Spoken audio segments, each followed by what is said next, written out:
Hi Booktube, this is Kelly. Thank you so much for watching my channel, Books I'm Not Reading. I thought it would be really fun to share with you a ranking of the Charles Dickens books that I have read. It is Victober this month. We're celebrating all things Victorian literature, and so I just thought this would be a good opportunity to look back at all of the Dickens novels that I read. I have not read all of them, so we'll start with the ones that I haven't read. But I do want to give a plug for something that's not going to be included in the ranking, but is definitely 5 stars and is a tiny little book that I frankly feel like every human being should read, and that is A Christmas Carol. And no matter how great the film adaptation is, the book is just wonderful. I prefer reading this little tiny paperback because it's just much easier to read in bed. I read a Christmas Carol every year, so you will see it on my channel come December. This one has some other stories that Dickens wrote, short stories that Dickens wrote, and so I will read those eventually, but I have not. I've only read A Christmas Carol there. So, all right, so the books that are not going to be included in the ranking because I have not gotten to them, and I know Katie from Books and Things just recently finished, a huge multi-year Dickens read-along, and all of the books that I hadn't read, just like the timing of when when that group was going to be reading those, it just didn't work out for me to participate. I was really bummed about that. But anyway, so the ones I haven't read, I'm a little nervous about because I've heard a lot of things. So the first one is Barnaby Rudge, and I don't read the back. I don't read introductions or anything like that. So I'm not sure which of these I'm going to tackle next, but it's also Martin Chuzzlewit. I think I've seen maybe like a film or a miniseries adaptation of Nicholas Nickleby, but I have not read this one. These are all pretty chunky. The last one is many people's least favorite Dickens novel. I'm not as nervous to read this one as many people are, and that is Oliver Twist. So I know what the story's about. I know what people don't really like about Oliver Twist. They feel like Dickens' portrayal of Fagin, who I guess is a Jew in the book, they feel it is very offensive. And so, yeah, so I'm prepared for that. I've seen the musical a ton. Dickens wrote 15 novels. So again, here's the 4 that I haven't read.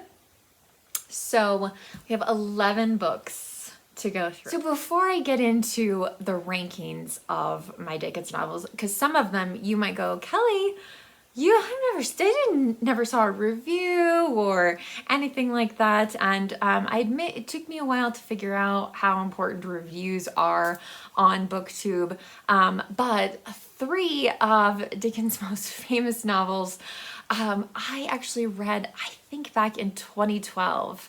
I didn't think that I liked Dickens. I was supposed to read, I think I DNF'd it. I was supposed to read Great Expectations in college, and it was the worst class I took in 4 years of being at the university. I thought because of that experience that I didn't like Charles Dickens. And then in 2012, Jason, my husband, decided that we should read 3 giant Dickens novels. And so over the course of the year, I read 3, and I'll talk about them as we get to them. But that really opened my eyes and made me think, oh, do you know what? I actually do really like Dickens. So, I have not gone back to reread those 3 books, but I hope to. I hope to do that in the future. So first though, we gotta read the other 4 that I haven't read yet. So, okay, at the bottom of the list, number, I believe number 11, is Hard Times, which I actually read this year. And my Goodreads review is like, this is really more like 3.5 stars. But this is Dickens' kind of most brutal attack of industrial England and the conditions of factories and, you know, the separation of the bottom, you know, I mean, he's always talking about social justice on some level. I've been so sad to hear how many people had to read Hard Times in high school, or, you know, for some class along the way, and that was their introduction to Dickens, because again, if this had been my introduction to Dickens, I just think, well, I read an Elizabeth Gaskell novel the month before I read Hard Times. I read, I think it was Mary Barton. And those 2 books they're both so focused on, you know, the working poor, again, people who are working in factories, that they're kind of merged in my mind a little bit, which may be part of why Hard Times is a little bit lower. But I will have to look back. I didn't want to look at any of my anything I had said about these books before. I just wanted to come to them fresh today. So if I did make any videos, any review videos about these books, I will link them down below for you to check out. So yeah, so Hard Times is at the bottom, which is going to be surprising for some of you, because the next book on the list is number 10, The Mystery of Edwin Drood. So this book is not finished. Charles Dickens died while he was writing it. I think, I think he was gearing up to write another big, chunky novel, and, you know, so, I mean, if you read The Mystery of Edwin Drood, you can feel Dickens moving all of the kind of getting everybody like in their situation, getting everything set up for a really tremendous book, but unfortunately it's unfinished, and so that's why. But I think I still gave it 4 stars. Even though it's far from complete. And then this is the first, I've read a lot of Dickens since I've been on Booktube with Joe Smith, and this was the first Dickens book we read together, The Old Curiosity Shop, which again, I gave 4 stars to. I think I felt like there was potential for Dickens to do more with some of the kind of set pieces, and also, I don't know, there's just something animal-like in the villain, which, I don't know, it's just, I mean, it's weird in your head, like if you're thinking the villain looks like a frog, and I don't know where. Oh, there are some illustrations in this, so that must be where I came up with that. But I just always felt like he was kind of cartoonish, definitely like a bad guy, but most people's critique of The Old Curiosity Shop is that Nell, our female protagonist, is just a little too angelic. David Copperfield, God, there's so many fantastic characters in David Copperfield. I think the reason why I gave this 4 stars is it was probably a pretty distracted read. I read this for March of the Mammoths in March of 2020, when the world was just in a very crazy place.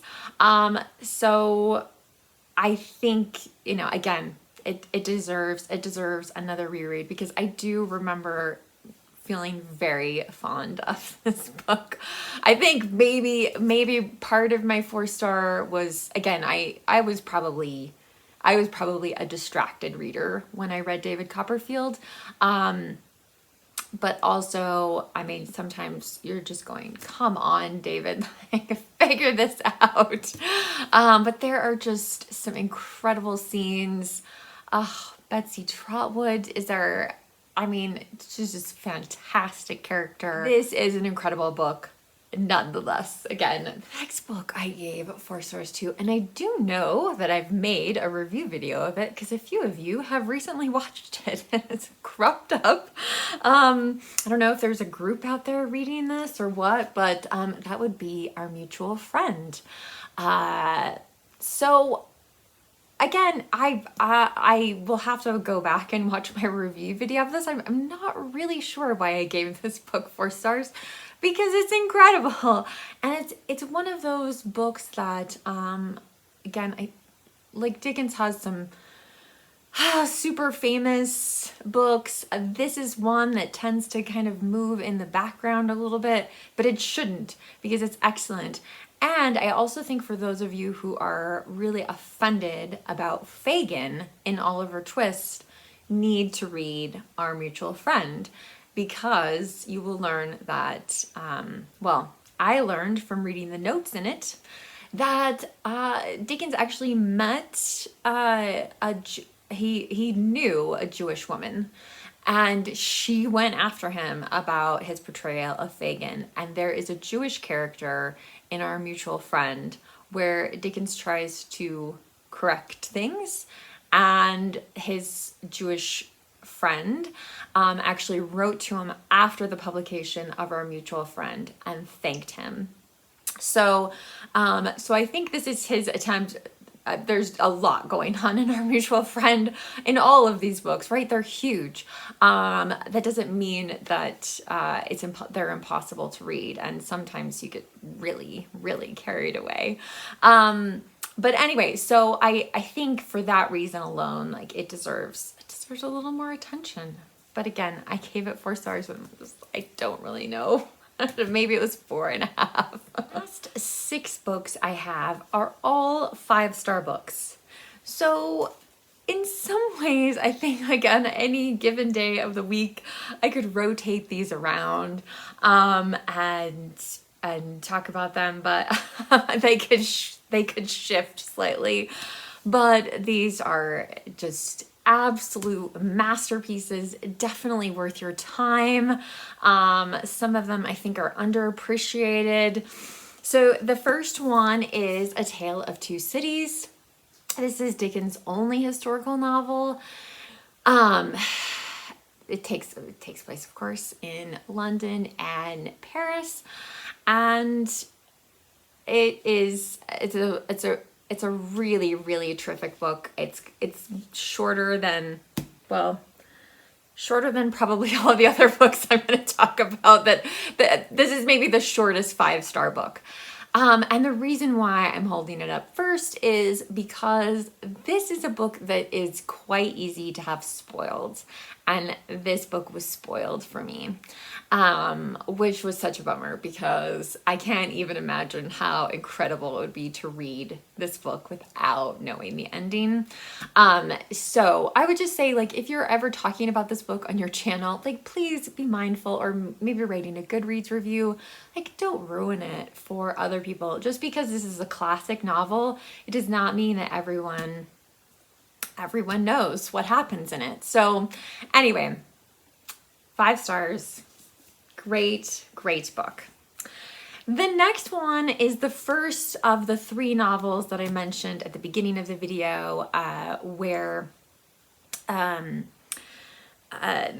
this is a book that I have not read since 2012. So I have not read this for 12 years, so my memory is a little bit faded on this one. It's a more challenging Dickens novel, but it's worth it. It pays off. And that is Little Dorrit. Now, you can see I have Claire Foy here on the cover because there was a mini series of Little Dorrit that God, it's just so good. Claire Foy plays Little Dorrit, and Matthew McFadden plays Arthur Clenham, and it's just, yeah, it's a sharp critique of government, and there's stuff in here about, you know, living in a debtor's prison and what that would be like. There's so many kind of different storylines going on in here that I just really, really love. But it is, I do think, as far as Dickens novels goes, this one's just a little, yeah, it's just a little more complicated, which some of you are gonna laugh when you see the last book that I talk about. The next one I read fairly recently on Booktube, and that's Great Expectations.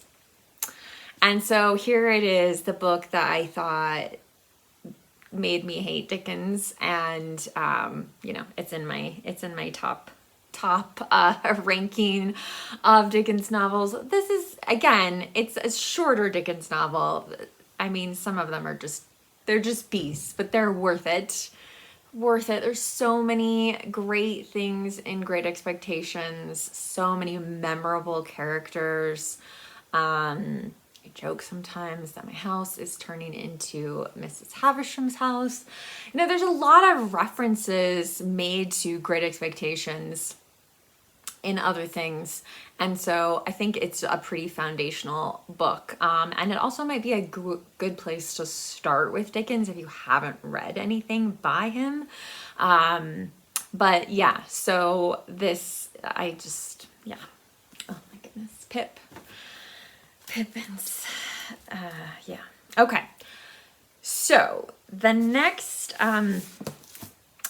one is going to be a little bit controversial because a lot of people think that this is Dickens' weakest novel, and that is The Pickwick Papers, which was actually his first novel. I mean, he was writing in serialized form, right?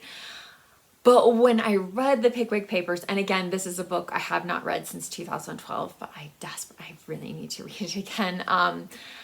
You know, I felt like when I was reading this that I was watching Dickens figure out how to write a novel. So it starts off, and I think probably this is where people get a little bit stuck, is that it starts off and it's kind of these little funny vignettes, and then there's some reason for someone to tell another story.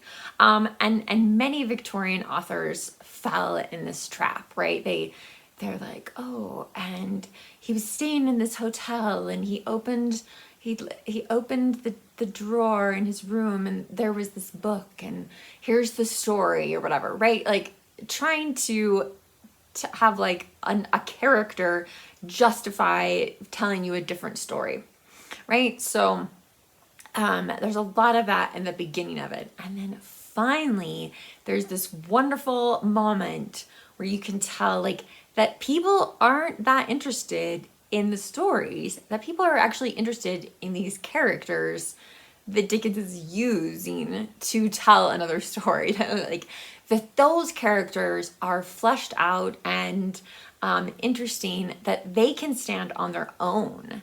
And then the novel just takes off. It just takes flight. This is one of the very few books of all the books I've read, not just Charles Dickens, but this book made me laugh out loud so hard, and it also brought me tears of joy when I finished reading it. I love The Pickwick Papers, and I would give, you know, anytime there's a fictional question, the first two characters that pop up in my head are Mr. Pickwick and Sam Weller. Like, I would love to hang out with them. If I could drink alcohol, I'd love to have a pint with them. But they are wonderful, wonderful characters. And Yeah, I mean, you can tell from the spine. Both Jason and I have read this one, and it was well loved. So anyway, so like I said, it was Dickens' first book, but man, it's just really, I just find it really exciting to see him kind of figure things out in the book. So that's why it is number 3. Okay, the next one is another buddy read I did with Joe Smith. We did this for merch of the Mammoths, and you can see I still have my sticky notes in it because I couldn't quite bring myself to take them out. Maybe I will today.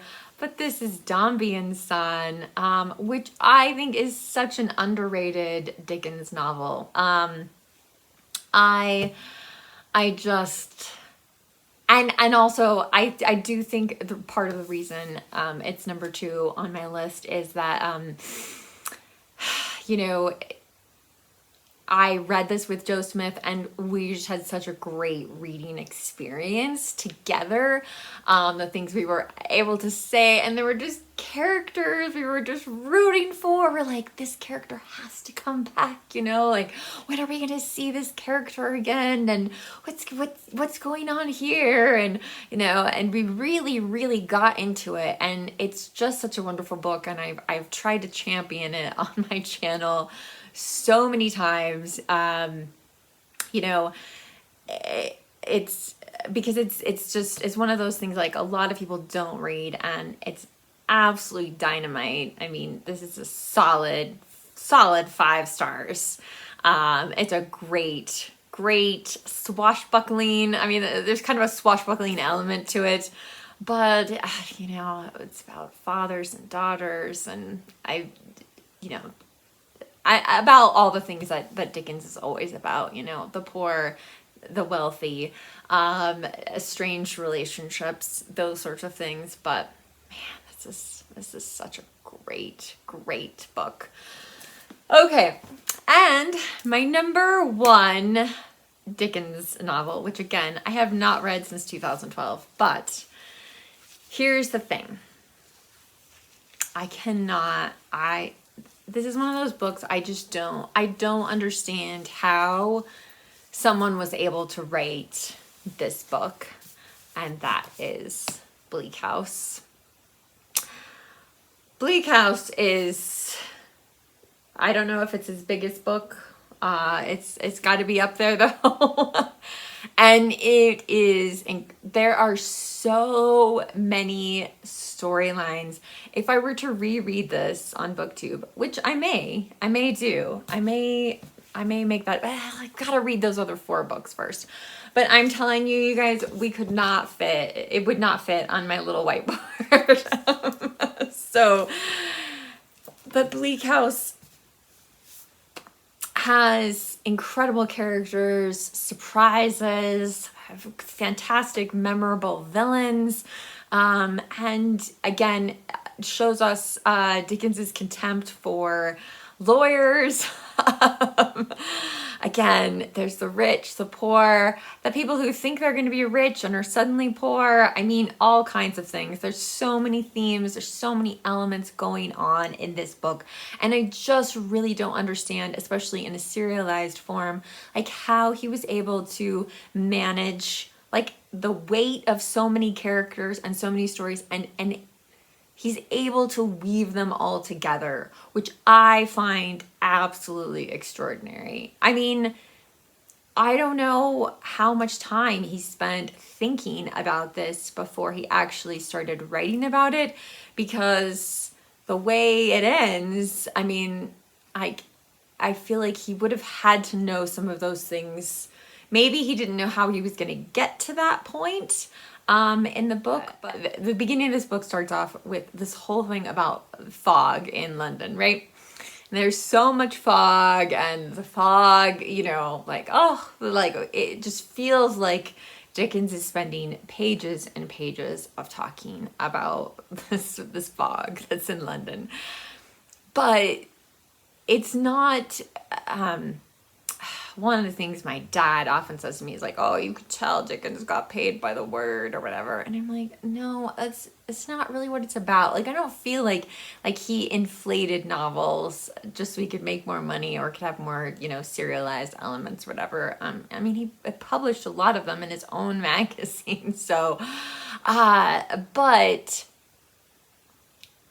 the thing about the fog is, what does fog actually do? Like, it hides things, it conceals things, it makes us think we see things that we don't actually see, and that is a huge part of Bleak House. I'm not gonna sit here and be like, oh, it's such an easy read. Like, no, but you do need to be devoted to it, right? I mean, you need to be committed to, like, okay, Bleak House, like, because it would be easy if you stepped away from it for a long time and then tried to come back to partway through the book and remember all of these things that are going on. So anyway, I would love to know what your favorite Dickens novel is, what your least favorite Dickens novel is. What do you think of my rankings?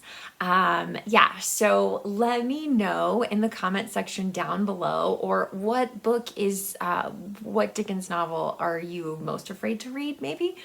That would be interesting as well. So I look forward to hearing from you down below. As always, if you don't feel comfortable leaving a comment, you can give this video a thumbs up, or you can leave me an emoji in the comment section, maybe. I do appreciate it. Booktube, remember to be kind to yourself, be kind to others, and I'll be back soon with another video. Bye.